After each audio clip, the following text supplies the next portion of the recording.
নমস্কার, চলে এসেছি আরেকটি নতুন ভিডিও নিয়ে। তো আপনারা হয়তো অনেকেই জানেন যে যুবশক্তির ফর্ম ফিল আপ কিন্তু আর কিছুদিনের মধ্যেই চালু হয়ে যাবে।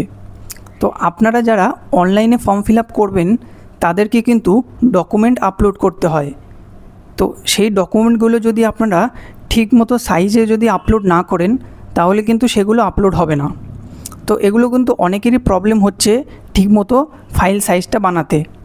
তো আজকের ভিডিওতে আমি দেখাবো আপনারা কী করে সেই সঠিক ফাইল সাইজটা বানিয়ে নিতে পারবেন নিজেই। তো সবার প্রথমে আপনারা গুগলে আসবেন, গুগলে এসে সার্চ করবেন PI7 ইমেজ টুল।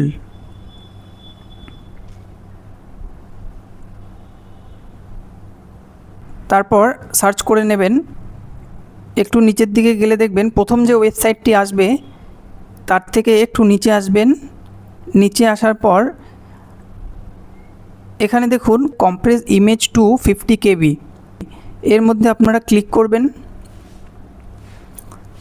তারপর দেখুন একটু নিচের দিকে যদি আসেন এখানে দেখবেন সিলেক্ট ইমেজ বলে লেখা। আপনারা যেই ফটোটার সাইজটা ঠিক করতে চান সেটাকে আপনারা এখান থেকে সিলেক্ট করে নেবেন।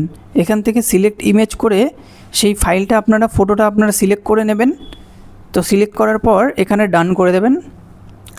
দেখুন ফটোটা সিলেক্ট হয়ে গেছে। একটু নিচের দিকে আসবেন। তারপর এখানে আপনাদের যত সাইজের দরকার, যদি 100 KB হয় তো আপনারা এখানে 100 লিখে দেবেন, আর 200 হলে 200। তো চলুন আমরা এখানে 200 করে দিচ্ছি। 200 করার পর এখানে এই কম্প্রেস বাটনটায় আমরা ক্লিক করব। তারপর একটু নিচের দিকে আসলে এই দেখুন এখানে কিন্তু আপনাদের সেই ফাইলটা কিন্তু কম্প্রেস হয়ে গেছে, মানে সেটা কিন্তু সাইজটা কিন্তু হয়ে গেছে। দেখুন এখানে আমরা 200 দিয়েছিলাম, তো এখানে 198 এসছে, একটু এদিক ওদিক হয়ে যায়।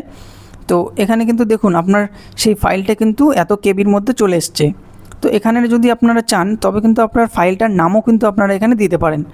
যদি সার্টিফিকেট হয় তো এখানে সার্টিফিকেট লিখে দেবেন, যদি ভোটার আইডি হয় ভোটার আইডি লিখে দেবেন। দেখুন এখানে লিখে দিয়েছি। এখানে তারপর দেখুন এখানে যদি আপনারা ডাউনলোড অপশানটা ক্লিক করেন তাহলে কিন্তু সেই ফাইলটা কিন্তু আপনার ডাউনলোড হয়ে যাবে। দেখুন ফাইল ডাউনলোডের দেখিয়ে দিয়েছে। তো এটা কিন্তু আপনার ফোনে সেভ হয়ে থাকলো। আপনারা যদি ওপেন করেন তাহলে কিন্তু আপনারা সেই ফাইলটা আপনারা সেভ করে রাখতে পারবেন।